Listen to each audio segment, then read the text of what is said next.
Congress voted on a $1.2 trillion budget that funded the government and yet completely defunded the main lifeline to Palestinians in Gaza and elsewhere called UNRWA. That's the UN Office of Relief and Works Agency. The United States is the biggest funder of UNRWA. Like, we usually fund them $300 to $400 million a year. Joe Biden cut that funding when there were unsubstantiated and still unsubstantiated claims that UNRWA was somehow involved in the attacks on October 7th. The Hamas attacks, and Mike Johnson and Republicans are like, well, we need to outdo Joe Biden on this, which is very difficult to outdo him on Gaza and Israel. But they did. They snuck in a provision into this bill that would defund UNRWA until the year 2025. And it passed. It passed, and only 22 Democrats in Congress, in the Senate, in the House, voted against it. Only Bernie Sanders and I believe Senator Bennett voted against it in the Senate. It was signed by Joe Biden, again, to avert a shutdown. But this is awful. I mean, there's it's disgusting money for Israel in there as if they needed it. Yeah. But this is dooming Palestinians to death by starvation, illness, those who are injured. We forget the I think it's something like 180,000 Palestinians injured who are hanging on by a thread. That is, if their hospitals where they're, staying are not being bombarded at the moment. But, it's really messed up. It's awful. And someone like Senator Chris Van Hollen actually voted for this bill, even though this is what he said to face the nation just less than a week ago. Oh, there's no doubt that the claim that Prime Minister Netanyahu and others are making that somehow UNRWA is a proxy for Hamas are just flat out lies. That's a flat out lie. If you look at the person who's in charge of operations on the ground in Gaza for UNRWA, it's about a 20-year U.S. Army veteran. You can be sure he is not in cahoots with Hamas. Netanyahu has wanted to get rid of UNRWA since at least 2017. That's been his goal. Yep. And sadly, just days later, Chris Van Hollen voted for it. It's disgusting. It's like, why? Like, what do you actually believe here? Like, yeah. Also, it's like because when the news initially came out, a bunch of people, a bunch of different countries, they took their money away, but a lot of them have reinstated it because they realized, spoiler alert, a lot of the people who said that they were in Hamas were tortured into confessions. Yep. So no, that's exactly right. And like he's saying, this like army vet is at the helm. Yeah. I'm pretty sure that person is not Hamas. But again, everyone and anyone and anything is Hamas at this point, so long as Israel says it is. And it is just unfathomable. And at the same time, we're dropping aid or building a pier or I don't know what, like digging a tunnel from here, like fucking Bugs Bunny over there to give them, a whatever, like a Blue Apron gift card to get some food. We're dropping sun chips on these people, and it's like killing them. We're killing them with No, it's so sick. And look, everyone needs to know who, like, whether or not your congressperson voted for this or not. Now, let's be real. Bernie Sanders did not vote for it, which in the Senate, when you can't afford to lose like a Democratic vote, if you want to pass this budget, avert a government shutdown, we know Bernie in the past has not stuck his neck out. For example, the $15 minimum wage and whatnot. I believe it was that where he's very much we need to fund the government guy, no matter what. I will not use the budget as leverage. But in this case, he voted no. And yet, again, 22 Democrats voted no. A bunch of Republicans voted no as well. But that's because they were like, this doesn't go against the woke hard enough, for other things. But most squad members, Ayanna Pressley, interestingly, was a no vote. And Jimmy Gomez, my personal villain of my life. Same. Right. We're neighbors. Exactly. In District 34 over here, voted against it as well because the dude is running scared, and he should be, because we're going to oust him in November. But again, like, it's a little bit of a safe vote, Brandy, in the House when you kind of know it's going to pass, right? It's a safe vote.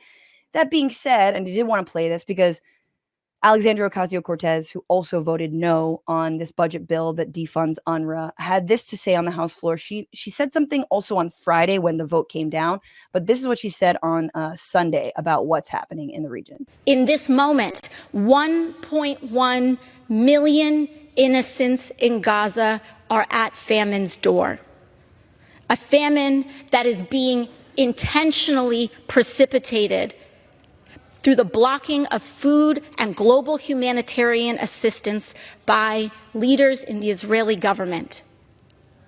This is a mass starvation of people, engineered and orchestrated, following the killing of another 30,000, 70% of whom were women and children killed. If you want to know what an unfolding genocide looks like, open your eyes. It looks like the forced famine of 1.1 million innocents. It looks like thousands of children eating grass as their bodies consume themselves while trucks of food are slowed and halted just miles away. It looks like good and decent people who do nothing, or too little, too late. It is against United States law to provide weapons to forces who block United States humanitarian assistance. And that is exactly what is happening right now. So much so that the president himself stated during the State of the Union that the United States must and will be building its own port to let aid through. It will be too late. The time is now to force compliance with U.S. law and the standards of humanity, and fulfill our obligations to the American people to suspend the transfer of U.S. weapons to the Israeli government in order to stop and prevent further atrocity. Yeah, I mean, there it is. And I know that a lot of people were down on AOC for, I guess, not saying the word genocide enough, but you heard it there. I mean, it's like, what, 6 months into this? Like, South Africa brought their case in November.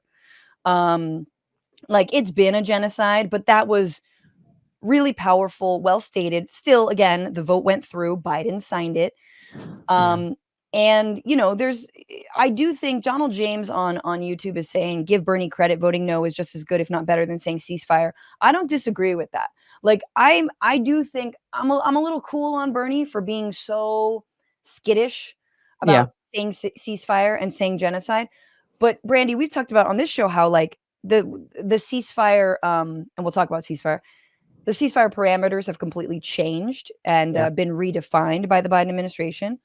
But yeah, the important thing is Bernie was willing to risk one of those votes to not pass this bill and not fund the government, in order to, and I think in part, make sure that, the estimates in the beginning were, and still are, that as many people who are killed in war by Israeli bombs will be killed by famine and starvation. So we're looking at 60,000. That's very, very, very like conservative estimates.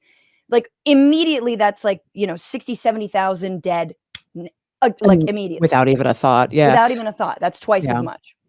Well, and it's like, how many people are also unaccounted for under the rubble, and like, just because they don't have access to hospitals, and they broke a toe that became any, like, we don't even know what that death toll is going to be because of basic things that we've been able to fix since the Dark Ages.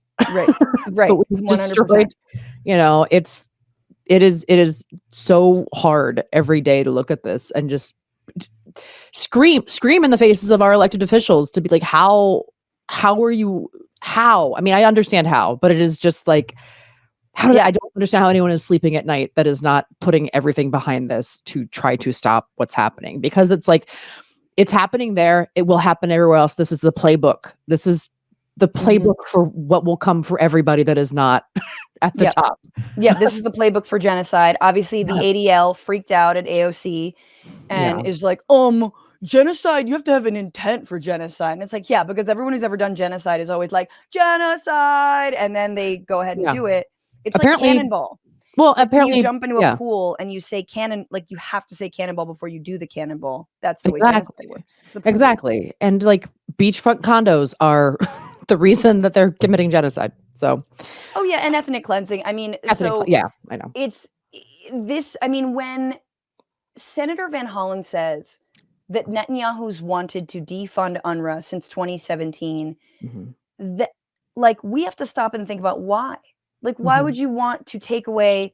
And I think every Zionist should ask themselves, why would you want to take away the right for Palestinians to have food, to have shelter, to have an education? Why would you want to take away the right for the refugees that have been displaced by the occupation and the increasing settlements who now live in Jordan or Lebanon or Syria, to take away their rights? I thought you wanted them to move. Why don't they just all go to the Sinai Desert? Well, you know who the fuck would have to take care of them in the fucking Sinai Desert? Fucking UNRWA. Yeah. So what the fuck is your plan? I'm sorry. It's like, no, I know. The plan is die. That's it's not even move. The plan is die.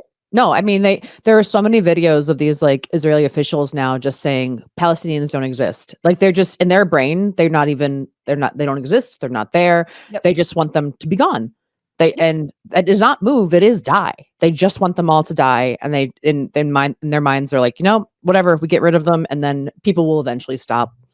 Right. Exactly. And the Hamas problem will no longer be there because there will be no people there.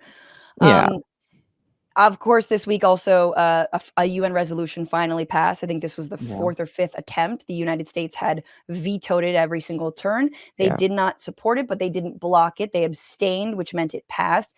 It demands an immediate ceasefire, but for 2 weeks only.